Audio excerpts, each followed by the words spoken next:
I feel the spirit moving in me. I feel the spirit moving in me.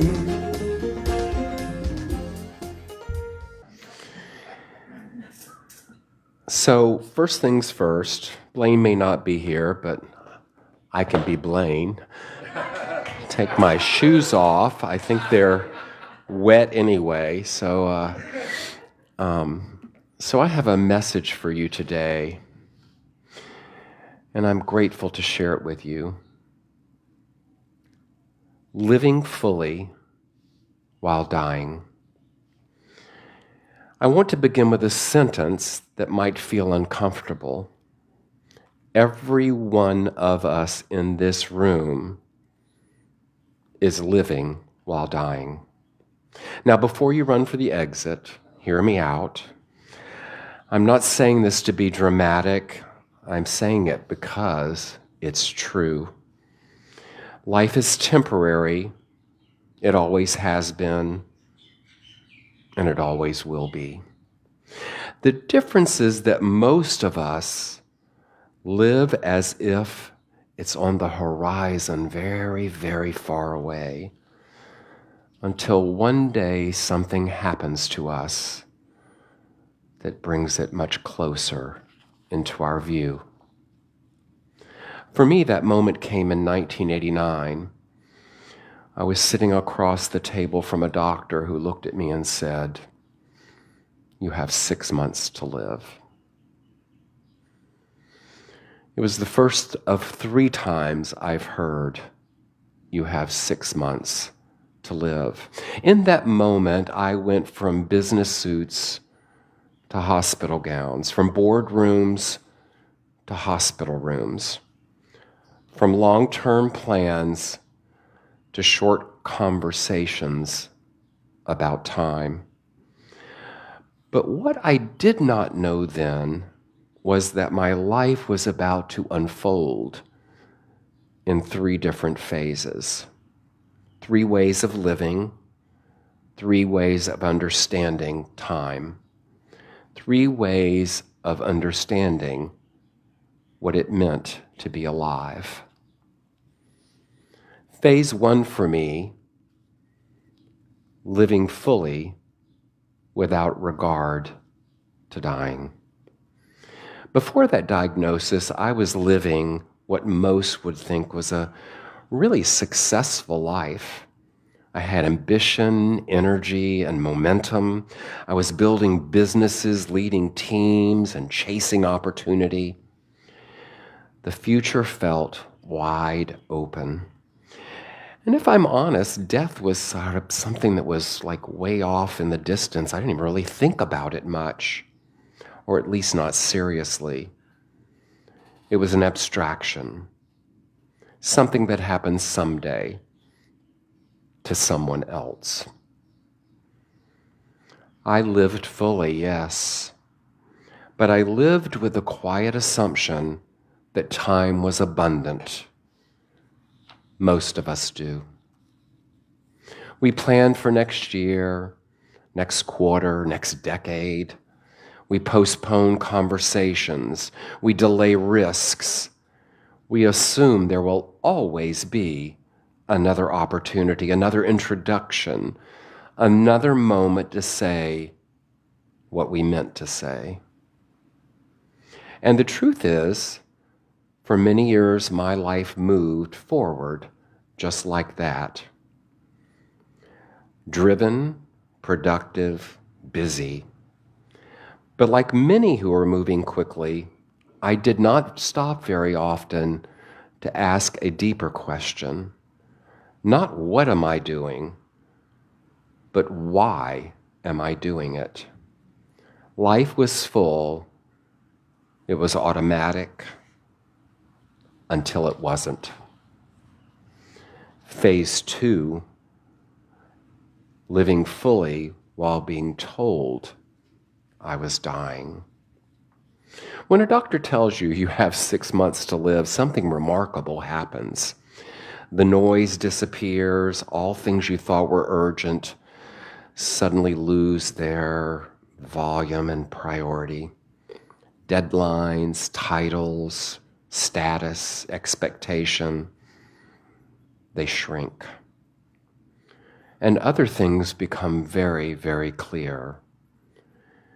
Who you love, why it matters, where your attention belongs. Illness has a way of stripping down life to the essentials. It forces a kind of listening, not listening to what we do in meetings, but the deeper kind, listening to your own life. During that time, I realized something important. When time becomes visible, priorities become honest. I began to notice moments differently. A conversation became more meaningful. A walk became more deliberate. A sunrise felt less ordinary. Life did not become smaller. It became sharper, more vivid, more intentional. And something else happened. I began to understand resilience in a way no leadership seminar had ever taught me. Resilience is not pretending everything is fine. Resilience is choosing who you will become when the familiar falls away. While illness removes certainty, it gave me clarity. It forced decisions. How will I spend my energy? Where will I place my attention? What kind of person will you become when the horizon suddenly moves closer? That season shaped my life, not just how I lived, but how I led. The leadership lessons I learned in boardrooms were valuable, but the leadership lessons I learned in hospital rooms were transformational. In the hospital, there are no titles, no officers, no corner offices, just human beings making decisions about what matters. And in that environment, a different kind of leadership emerges. Presence, compassion, perspective, the ability to remain steady when circumstances are not. The lesson stayed with me long after the hospital gowns faded away. Phase 3, living fully and realizing I had been dying all along. Years passed, and something slowly became clear to me. I had not suddenly begun living while dying. I had been doing it all along. We all are. The difference is awareness. Most people live as if life is permanent until something reminds them that it is not. For me, illness accelerated that realization. But the truth is, the clock was always running for all of us. The insight, it was not tragic, it was liberating, because when you understand that life is finite, you begin to live differently. You choose more carefully, you speak more honestly, you risk more thoughtfully, you love more openly. You stop postponing the life that you want to live for the one that you're already in. That realization changed the work that I do today. Today I work with leaders, entrepreneurs, and individuals navigating important moments in their lives.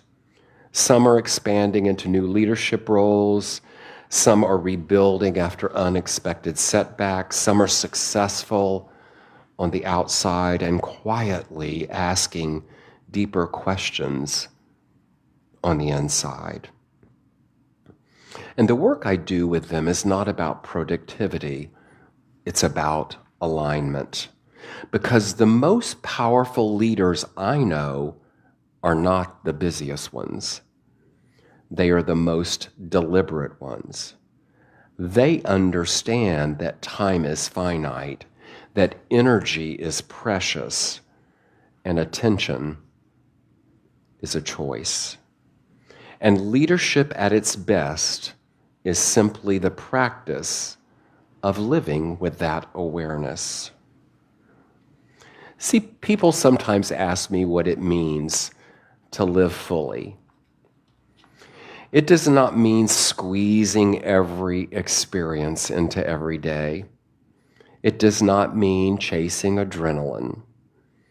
Living fully is quieter than that. Living fully means being present for the life you are already living. It means noticing the moments most people rush past. It means saying the things that matter while people are still here and need to hear them. It means choosing courage when comfort would be easier. It means building something meaningful even when the outcome is uncertain. Living fully is not pretending death does not exist. It's about allowing the reality of life's limits to sharpen how we live. So I want to leave you with one question. Not a complicated one, just a quiet one. If you knew your time was limited, how would you live differently? Who would you call? What risk would you take? What conversation would you have that you've been postponing? What part of your life would you finally choose? Now, here's the part that matters. Your time is limited. Mine is too. For some of us, that horizon appears closer than others, even closer than we might expect. For others, it stretches far beyond what we can see. But the truth remains the same. We are all living while dying. And that really doesn't diminish life. It gives it meaning. Now, before I go, I want to leave you with one final thought. 3 different times, a doctor looked me in the eye and said the same words: "You have 6 months to live." Now, when someone hears that once, it changes them. When you hear it 3 times, it changes how you see everything. People sometimes assume that hearing those words must have made me afraid of dying. That's not what happened. What it did was make me determined to live deliberately, to live honestly, to live in a way where small moments matter just as much as the big ones. Because when you sit in a hospital room long enough, you begin to notice something. The things people regret are rarely the things they tried. The regrets are the conversations that they didn't have, the risks not taken, the love not expressed, the life postponed for a someday that never arrived. After that realization changes how you move through the world, you stop waiting. You stop assuming there will be more time. You begin choosing your life now, not later. You choose the call that you've been meaning to make. You choose the courage you've been postponing. You choose the path that feels uncertain but true. Because life is not something that begins after a meeting or after a promotion or after the calendar evolves. Life is happening right now, in this room, in this moment, in the breath you just took. And here's the remarkable part. When you begin living that way, something extraordinary happens. You become more present, more generous, more courageous, more alive. Not because life became easier, but because you finally realized it is precious. I've been told 3 times that I had 6 months to live, and every one of those times gave me a gift. Perspective, the understanding that every day is an invitation to contribute, to love, to lead, to become the person you know you are capable of becoming. So I want to leave you with one simple idea. Do not wait for life to remind you that it matters. Decide that it matters right now. And when you leave this room today, step back into your life with intention. Take that step you've been delaying. Offer the kindness to someone you might need more than you realize. Choose courage. Choose presence. Choose the life that is already waiting for you. Because the goal is not simply to live a long life.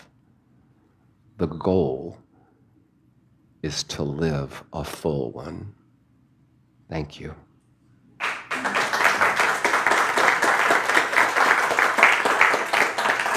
So together, why don't we say, the light of God surrounds us, the love of God enfolds us, the power of God protects us, and the presence of God watches over us. Wherever we are, God is. Hallelujah. Yes, it is true. Where I live,